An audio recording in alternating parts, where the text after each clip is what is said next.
হ্যাঁ নিশো, এখানে আমরা কিশোরী আলোর কিয়া কার্নিভালের উদ্বোধন করছি। আমরা সবাই এই উদ্বোধনী অনুষ্ঠানেই আছি। তো এর মধ্যে আমরা সবাই বলে ফেলেছি, শুধু মেহজাবিন বলেনি। মেহজাবিনেরটা শুনলে আপনি বুঝতে পারবেন কি বলতে হয়। রাইট। এইবার আমাদের সবার প্রিয় অভিনেত্রী, এটা আমি জানি, কারণ মেরিল প্রথম আলো পুরস্কারের জরিপ, কুপন, SMS, অনলাইন ভোট যখন আসতে থাকে, আমরা দেখতে থাকি যে কে বেশি জনপ্রিয়। কাজে এই কথা বলতে আমার কোনোই দ্বিধা নাই যে বাংলাদেশের সবচাইতে জনপ্রিয় অভিনেত্রীদের একজন হচ্ছেন মেহজাবিন চৌধুরী, এবং তিনি ভীষণ ভালো অভিনয় করেন। সাবার জন্য তিনি মেরিল প্রথম আলোর ক্রিটিক অ্যাওয়ার্ড পেয়েছেন। এটা ভালো অভিনয় না করলে পাওয়া যায় না। আমরা সবাই মিলে মেহজাবিন নিজের একটা জোরে হাত থেকে দিই। আসসালামু আলাইকুম সবাইকে, গুড মর্নিং।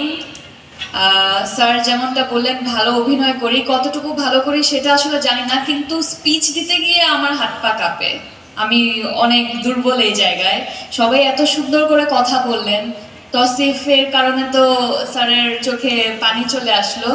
আমি আসলে এটা একেবারেই পারি না। তবে আমি খুব ছোট করে এটাই বলবো, আমি যতটুকু আসলে জানতে পেরেছি, করোনার পর এই প্রথমবারের মতো এই আয়োজনটা হচ্ছে আবারও।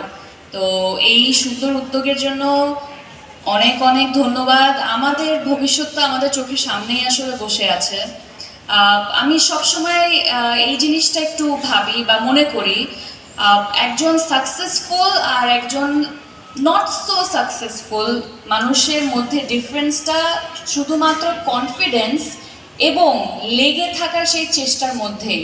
তো আমি শুধু এটাই বলবো, তোমরা মন থেকে যেই কাজটা করতে চাও তোমরা কিন্তু লেগে থাকবা। আমার কাছে মনে হয় এখানে অনেকেই আছে যারা ক্রিকেটার হতে চায়। কারা হতে চায় একটু হাত হাত তুলবে? এই যে বেশ কয়েকটা হাত দেখছি। কারা অভিনয় করতে চায়? আরো বেশি হাত দেখছি। গান কে কে গাইতে পারে? তুমি হাত তুললা? গাইবা নাকি? গাইতে চাও? তো গাইতে চায়, শিখতে চায় কে কারা আছে? ডক্টর, সুরবিহার হাত তোলে না কেন? ইঞ্জিনিয়ার হতে চায় কারা? বাহ, এই যে তোমরা যে এত কিছু হতে চাও, এই চাওয়ার পিছনে আসলে ট্যালেন্ট যতটুকু দরকার আছে তার পাশাপাশি পরিশ্রমটা এবং লেগে থাকার সেই চেষ্টাটুকু আসলে অনেক বেশি দরকার আমাদের মাঝে। আর এই চেষ্টাটুকু শুরু হয় আসলে বাসা থেকে। এই যে সব বাবা এবং মায়েরা পাশে বসে আছেন, আপনারা নিশ্চয় নিজেদের ঘুমটা হচ্ছে বাদ দিয়ে এই সকালবেলা এখানে ওদেরকে নিয়ে চলে এলেন। কেন আসলেন? শুধুমাত্র ওরা যাতে কিছু অ্যাক্টিভিটিসে পার্টিসিপেট করতে পারে, একটু মোটিভেটেড হতে পারে। আমরা এই যে কয়েকজন একটু কথা বলছি, হয়তো বা কোনো না কোনো সময় আমাদের কোনো একটা কথা তাদের মনে গেঁথে যেতে পারে, এইটুকুই তো।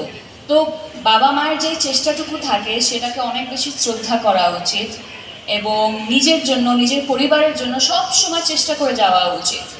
আমি নিজে যেমন পড়ালেখায় মোটামুটি ভালো ছিলাম, যতদিন গেল স্যারের মতোই ম্যাথসে একটু দুর্বল হতে শুরু করলাম, কিন্তু সেটাকে আমি অন্য একটা ট্যালেন্ট দিয়ে নিজেকে এগিয়ে রাখার চেষ্টা করলাম। তখন আমি কি করলাম, আমি একটু স্পোর্টসের দিকে মনোযোগী হলাম, বাস্কেটবল খেলা শুরু করলাম। আমি কতবার পেয়েছি আমার ঠিক মনে নাই, কিন্তু আমি 15টা মেডেল পেয়েছি। লং জাম্পে, রানিং রেসে, ক্রিকেট বল থ্রোতে, এই ছোট ছোট স্পোর্টসের কিছু জিনিস ছিল, সেগুলোতে আমি চেষ্টা করেছি। তারপর বড় হয়ে মনে হলো না, এটাও আসলে আমার জন্য না, অন্য কিছু করা উচিত।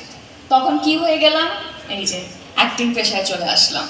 সেটাও এখনো আমি শিখছি, করছি, বোঝার চেষ্টা করছি। এই চেষ্টাটুকু সবসময় আসলে থাকা উচিত। তাহলে দেখা যাবে কি কোনো একটা সময় আমাদের জায়গায় তোমাদের মাঝ থেকে কেউ একজন এসে নিজের জীবনের গল্পটা বলবে এবং আমরা ওখানে বসে শুনবো। সো এই চেষ্টাটা সবসময় যাতে তোমাদের মাঝে থাকে। আর বাবা মায়েদেরকে অনেক অনেক ধন্যবাদ। আপনাদের হার্ডওয়ার্কটা আমার মনে হয় আপনাদের বাচ্চাদের চাইতেও অনেক অনেক গুণ বেশি। তো সবসময় এভাবেই ভালোবাসবেন।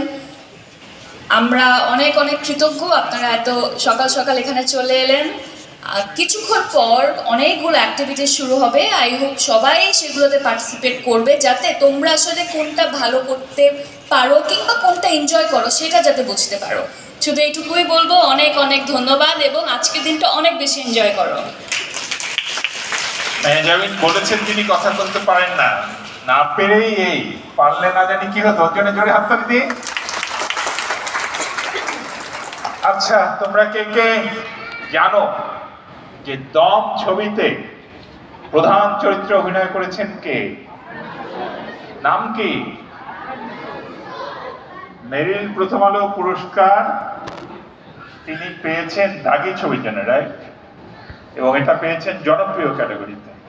এর আগে অনেকবার তিনি মেরিল প্রথম আলো পুরস্কার পেয়েছেন টেলিভিশনের জন্য, এবং একবার আফরান নিশো মেরিল প্রথম আলো উপস্থাপনা করলেন।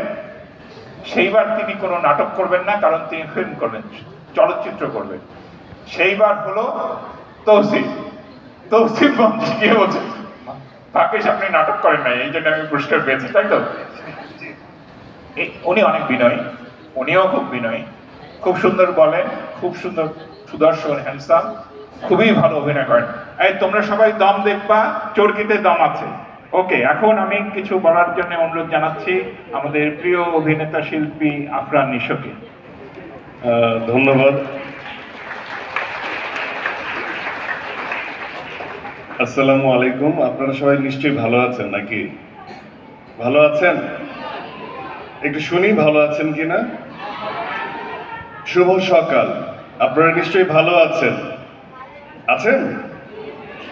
কি একটা বিপদ, সকাল সকাল ঘুম থেকে উঠে হ্যাঁ বাবা মাকে উঠিয়ে নিজেরা চলে আসছেন।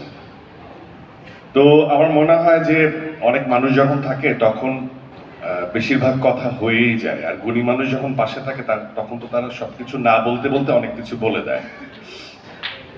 তো আমার জীবনটা আমি কিভাবে আপনাদেরকে দেখাবো সেটা জানি না, বাট কিছু জিনিস আমি যেভাবে বলতে চাই সেটা হচ্ছে যে মানুষ যখন অনেক কিছু চায়, ছোটবেলায় চাওয়াগুলো খুব মিষ্টি হয়, খুব সুন্দর হয়, কিন্তু সেটার এক্সিকিউশন কিন্তু লাইফে অনেক সময় ঘটে না। মানে আমি যেমন চেয়েছিলাম জিডি পাইলট হব, হয়ে ওঠা হয়নি আমার।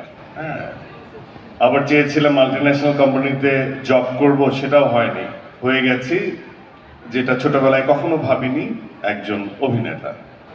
এখনো হয়ে উঠতে পারলাম কিনা সেটা জানি না, কিন্তু চেষ্টা এখনো জারি আছে।